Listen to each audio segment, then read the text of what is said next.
There it is, champions. Norwich City have done the job. They are 2021 Championship champions, and they did it in style, a 4-1 win over Reading. You will probably still see a few players streaming across the pitch, and there's still people milling about, still people celebrating. There's plenty of beers flying around.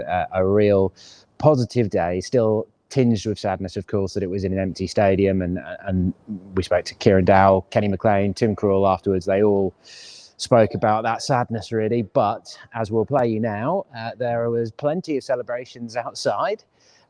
They turned up midway through the second half once Norwich got in front, once Watford were losing to Brentford as well, and you could hear chants of yellows outside. And there's been, I think they're starting to disperse now. We've been hearing car horns blaring on the Ball City being sung. Apparently Tim Krul was orchestrating songs to urge Skip to stay, who unfortunately finished the game, came out during the celebrations on crutches because he had to limp off in injury time, but apparently saying Skip, will you stay? Skip, will you stay? Things like that.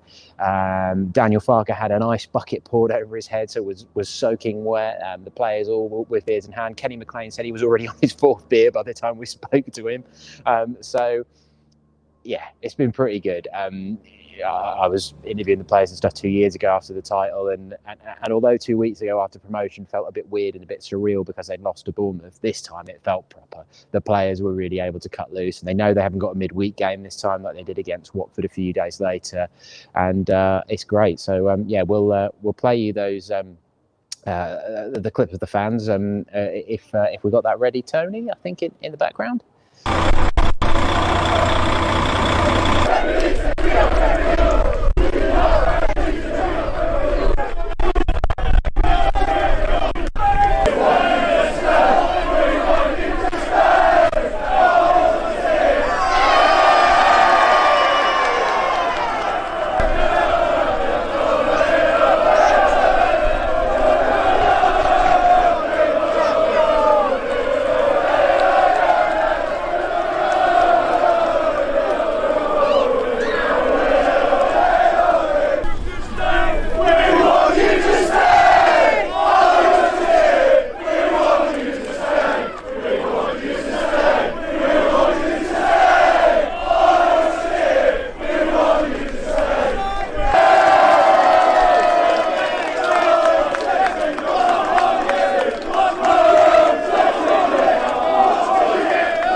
Just as you were watching that, I could hear some fans singing "Champions, Champions" off in the distance.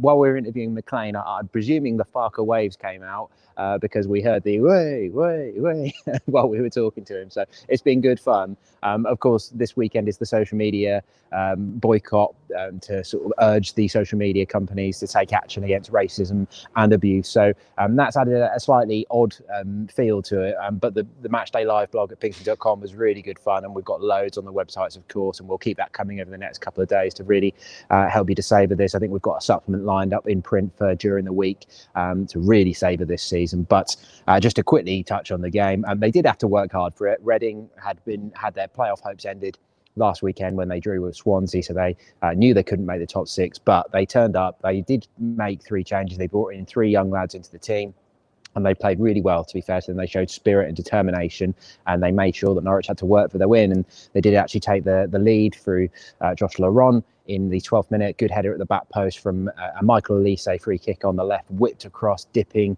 free kick. He was the lad who beat Max Aarons to the EFL Young Player of the Season award on Thursday night. And he looked really good in the first half. And Reading generally looked pretty good in the first half, but Norwich did get the equaliser before half-time through Kieran Dowell, and it came from Pookie's persistence, basically. A pull-back pass from Holmes, the Reading defender. Pookie closes down the keeper, Raphael, and then Dowell manages to get the ball out of his feet and squeeze a deflected shot into the net, so that it is level at 1-1. Action-packed game, a load of fouls, and I think there was 3 yellow cards in the first half, loads going on. But then after half-time, Norwich went for it. They went for the jugular, and were it not for a brilliant series, sort of a triple save, although over the space of a couple of minutes, really, from Raphael, they would have got the job done. In the first few minutes of the second half, they just burst out of the traps. And Tim Krul said in his interview that they all got together at half-time and said, come on, let's get this done properly. And they really did. A gorgeous sixth assist of the season from Todd Cantwell, chipping over the defence to give Kieran Dowler a shot at goal, a difficult one. One of those saves from Raphael had been a similar chance when he superbly managed to dig out a shot from a really acute angle, and Raphael palmed it around his post. Well, this time, Dow went low under his feet, a great finish, and that was the double for Dow, and that means 6 goals for him, despite the fact that he hasn't played loads of. And if you read my column in the Pinkham this morning, the season is sort of coming at a bad time, coming to an end at a bit of a bad time for him, isn't it? But he can get his feet up. No, we're not expecting any kind of international action for him this summer, unless some unexpected Scotland call-up comes or something like that. Although he does have Irish roots, I think, doesn't he? But anyway, I digress.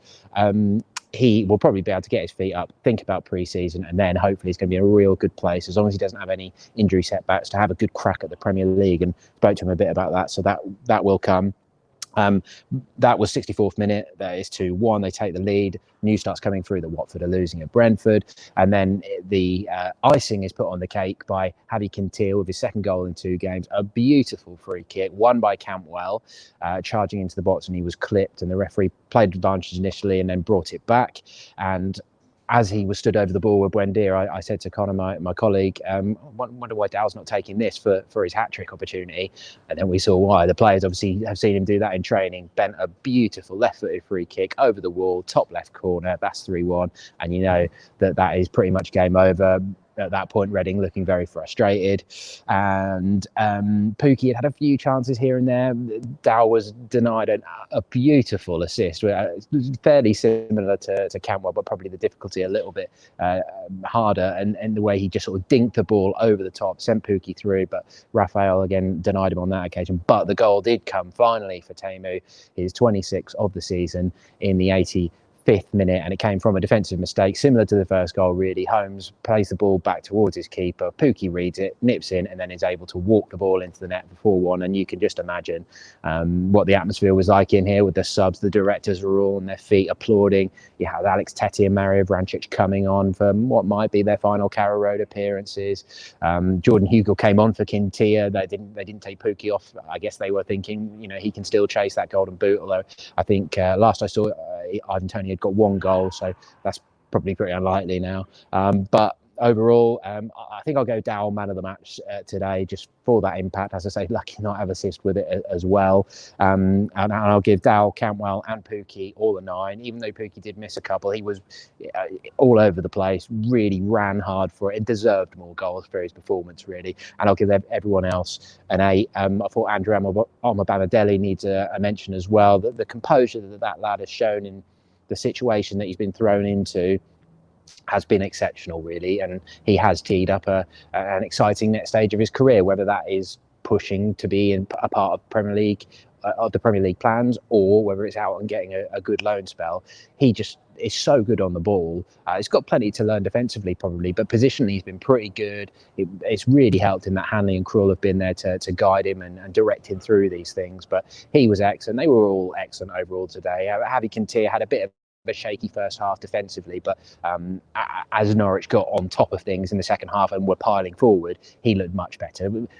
Throughout this whole season, from all that we've seen of Javi, there's no problems with his attacking style, is there? The technique, as Daniel Farker said, that you're not going to get many players with better technique at this level of football. He is on loan from Villarreal, after all. It's just defensively he's not quite managed to hit the levels that you need defensively. So whether that will rule him out completely of being signed permanently, we'll see. I think it was only 2.6 million that the option was there.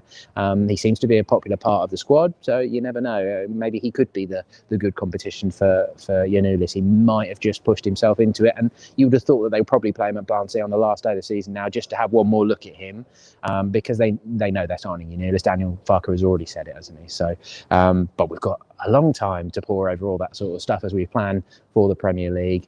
I'll leave it there. As I said earlier, the video is not going out live in the normal way today because of the social media boycott, but you're already on pinken.com and there's loads more to get your teeth into. So thank you very much for watching. We can look forward to that Barnsley game.